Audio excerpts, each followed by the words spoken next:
Today's reading, Pride and Prejudice by Jane Austen, chapters 1 to 3, read by Chris Gorringe. Chapter 1. It is a truth universally acknowledged that a single man in possession of a good fortune must be in want of a wife. However little known the feelings or views of such a man may be on his first entering a neighbourhood, this truth is so well fixed in the minds of the surrounding families that he is considered the rightful property of some one or other of their daughters. "My dear Mr. Bennet," said his lady to him one day, "have you heard that Netherfield Park is let at last?" Mr. Bennet replied that he had not. "But it is," returned she, "for Mrs. Long has just been here, and she told me all about it." Mr. Bennet made no answer. "Do you not want to know who has taken it?" cried his wife impatiently. "You want to tell me, and I have no objection to hearing it." This was invitation enough. "Why, my dear, you must know. Mrs. Long says that Netherfield is taken by a young man of large fortune from the north of England, that he came down on Monday in a chaise and four to see the place, and was so much delighted with it that he agreed with Mr. Morris immediately that he is to take possession before Michaelmas, and some of his servants are to be in the house by the end of the week." "What is his name?" "Bingley." "Is he married or single?" "Oh, single, my dear, to be sure. A single man of large fortune, 4,000 or 5,000 a year. What a fine thing for our girls!" "How so?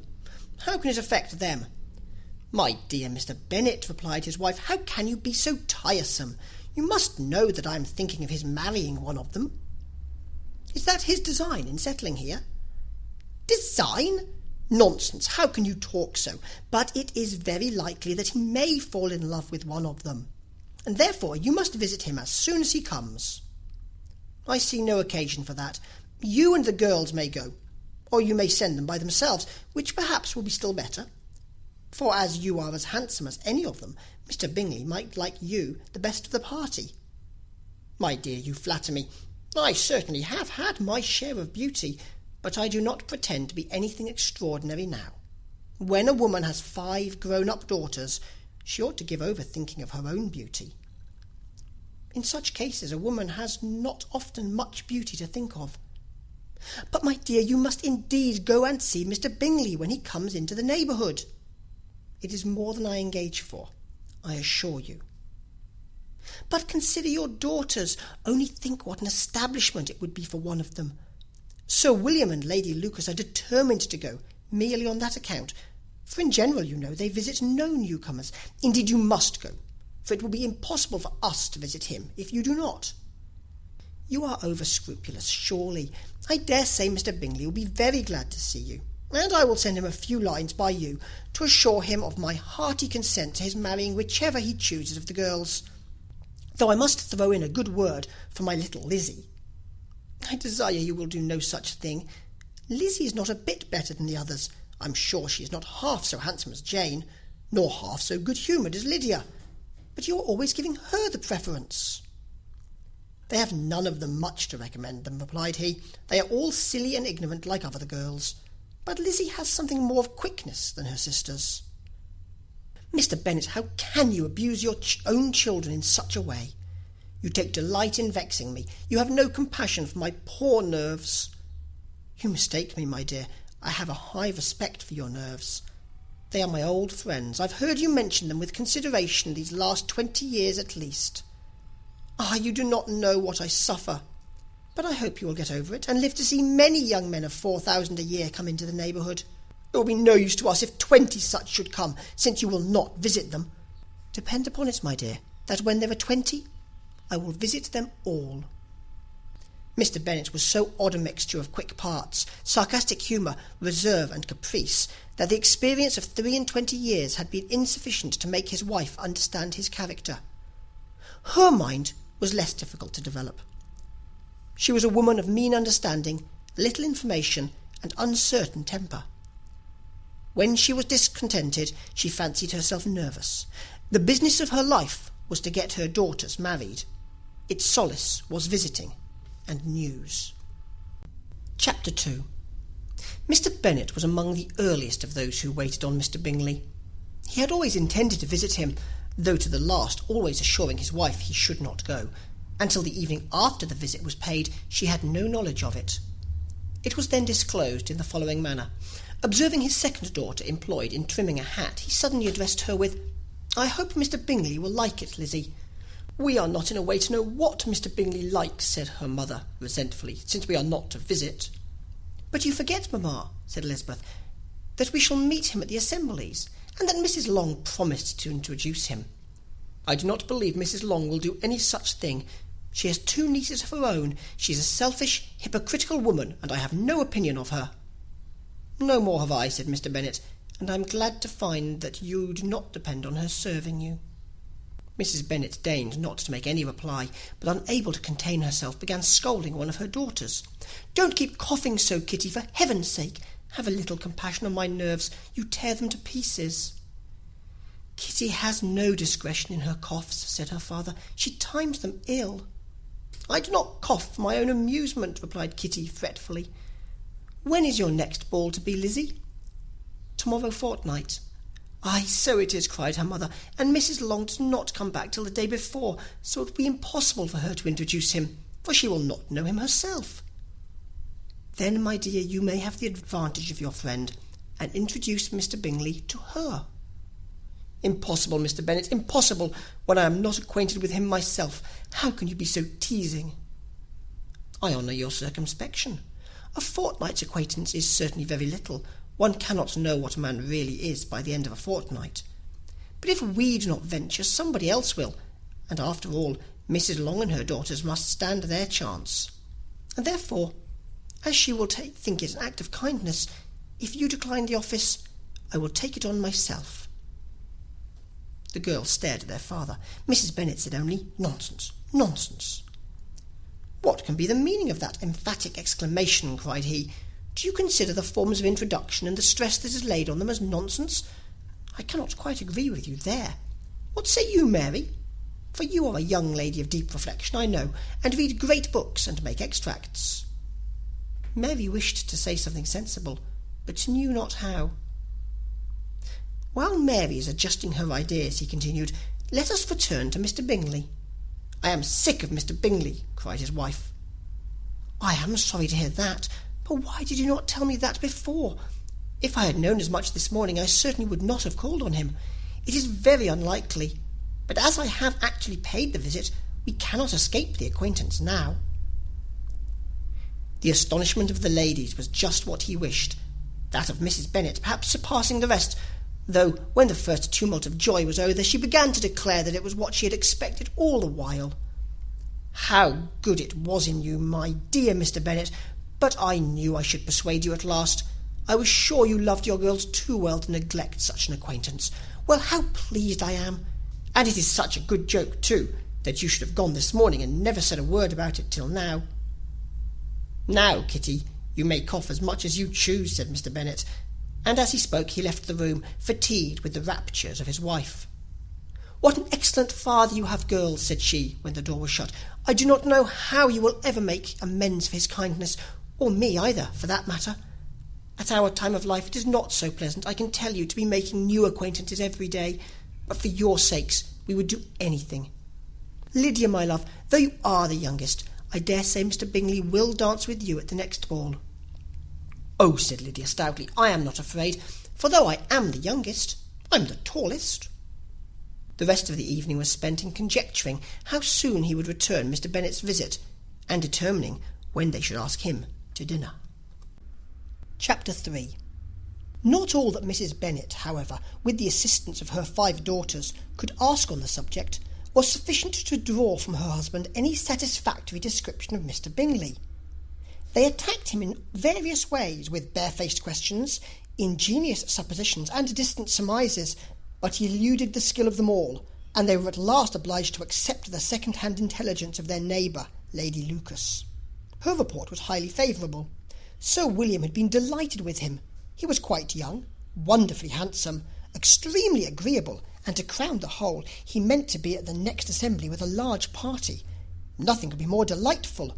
To be fond of dancing was a certain step towards falling in love, and very lively hopes of Mr. Bingley's heart were entertained. "If I can but see one of my daughters happily settled at Netherfield," said Mrs. Bennet to her husband, "and all the others equally well married, I shall have nothing to wish for." In a few days Mr. Bingley returned Mr. Bennet's visit, and sat about 10 minutes with him in his library. He had entertained hopes of being admitted to a sight of the young ladies, of whose beauty he had heard much, but he saw only the father. The ladies were somewhat more fortunate, for they had the advantage of ascertaining from an upper window that he wore a blue coat and rode a black horse.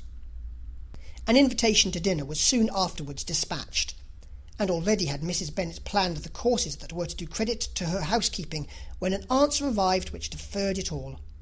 Mr. Bingley was obliged to be in town the following day, and consequently unable to accept the honour of their invitation, etc. Mrs. Bennet was quite disconcerted. She could not imagine what business he could have in town so soon after his arrival in Hertfordshire, and she began to fear that he might be always flying about from one place to another, and never settled at Netherfield, as he ought to be. Lady Lucas quieted her fears a little by stating the idea of his being gone to London only to get a large party for the ball, and a report soon followed that Mr. Bingley was to bring 12 ladies and 7 gentlemen with him to the assembly. The girls grieved over such a number of ladies, but were comforted the day before the ball by hearing that instead of 12 he brought only 6 with him from London, his 5 sisters and a cousin. And when the party entered the assembly room, it consisted of only 5 altogether: Mr. Bingley, his 2 sisters, the husband of the eldest, and another young man. Mr. Bingley was good-looking and gentlemanlike. He had a pleasant countenance and easy, unaffected manners. His sisters were fine women, with an air of decided fashion. His brother-in-law, Mr. Hurst, merely looked the gentleman, but his friend Mr. Darcy soon drew the attention of the room by his fine, tall person, handsome features, noble mien, and the report, which was in general circulation within 5 minutes of his entrance, of his having 10,000 a year. The gentleman pronounced him to be a fine figure of a man. The ladies declared he was much handsomer than Mr. Bingley, and he was looked at with great admiration for about half the evening, till his manners gave a disgust which turned the tide of his popularity, for he was discovered to be proud, to be above his company, and above being pleased, and not all his large estate in Derbyshire could then save him from having a most forbidding, disagreeable countenance, and being unworthy to be compared with his friend. Mr. Bingley had soon made himself acquainted with all the principal people in the room. He was lively and unreserved, danced every dance, was angry for the ball closed so early, and talked of giving one himself at Netherfield. Such amiable qualities must speak for themselves. What a contrast between him and his friend! Mr. Darcy danced only once with Mrs. Hurst, and once with Miss Bingley, declined being introduced to any other lady, and spent the rest of the evening in walking about the room, speaking occasionally to one of his own party. His character was decided. He was the proudest, most disagreeable man in the world, and everybody hoped he would never come there again. Amongst the most violent against him was Mrs. Bennet, whose dislike of his general behaviour was sharpened into particular resentment by his having slighted one of her daughters. Elizabeth Bennet had been obliged, by the scarcity of gentlemen, to sit down for 2 dances, and during part of that time Mr. Darcy had been standing near enough for her to hear a conversation between him and Mr. Bingley, who came from the dance for a few minutes to press his friend to join it. "Come, Darcy," said he, "I must have you dance. I hate to see you standing about by yourself in this stupid manner. You had much better dance." "I certainly shall not. You know how I detest it, unless I am particularly acquainted with my partner. At such an assembly as this it would be insupportable. Your sisters are engaged, and there is not another woman in the room whom it would not be a punishment to me to stand up with." "I would not be so fastidious as you are," cried Mr. Bingley, "for a kingdom. Upon my honour, I never met with so many pleasant girls in my life as I have this evening, and there are several of them, you see, uncommonly pretty." "You are dancing with the only handsome girl in the room," said Mr. Darcy, looking at the eldest Miss Bennet. "Oh, she is the most beautiful creature I ever beheld. But there is one of her sisters sitting down just behind you, who is very pretty, and I dare say very agreeable. Do let me ask my partner to introduce you." "Which do you mean?" And turning round, he looked for a moment at Elizabeth, till catching her eye, he withdrew his own and coldly said, "She is tolerable, but not handsome enough to tempt me. I am in no humour at present to give consequence to young ladies who are slighted by other men. You had better return to your partner and enjoy her smiles, for you are wasting your time with me." Mr. Bingley followed his advice. Mr. Darcy walked off, and Elizabeth remained with no very cordial feelings towards him. She told the story, however, with great spirit among her friends, for she had a lively, playful disposition which delighted in anything ridiculous. The evening altogether passed off pleasantly to the whole family. Mrs. Bennet had seen her eldest daughter much admired by the Netherfield party.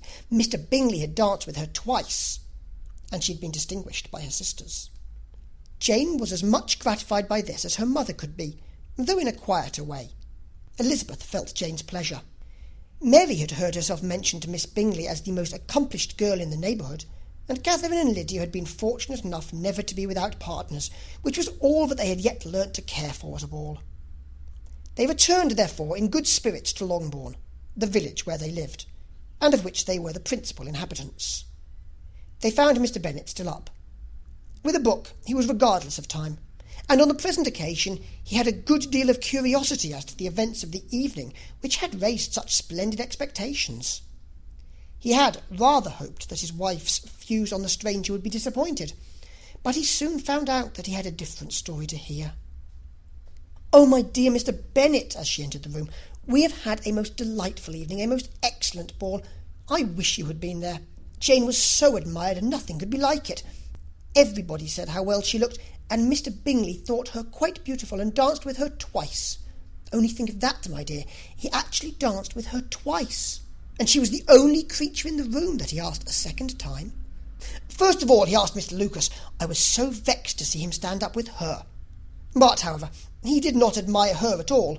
Indeed, nobody can, you know, and he seemed quite struck with Jane as she was going down the dance. So he inquired who she was, and got introduced, and asked her for the next two. Then the 2/3 he danced with Miss King, and the 2/4 with Maria Lucas, and the 2/5 with Jane again, and the 2/6 with Lizzie, and the Boulanger. If he had any compassion for me, cried her husband impatiently, he would not have danced half so much. For God's sake, say no more of his partner. Oh, that he had sprained his ankle in the first place. Oh, my dear, I am quite delighted with him. He is so excessively handsome. And his sisters are charming women. I never in my life saw anything more elegant than their dresses. I dare say the lace upon Mrs. Hurst's gown—" Here she was interrupted again. Mr. Bennet protested against any description of finery. She was therefore obliged to seek another branch of the subject, and related, with much bitterness of spirit, and some exaggeration, the shocking rudeness of Mr. Darcy. "But I can assure you," she added, "that Lizzie does not lose much by not suiting his fancy, for he is a most disagreeable, horrid man, not at all worth pleasing. So high and so conceited that there was no enduring him. He walked here and he walked there, fancying himself so very great. Not handsome enough to dance with. I wish you had been there, my dear, to have given him one of your set-downs. I quite detest the man." This is the end of chapter 3.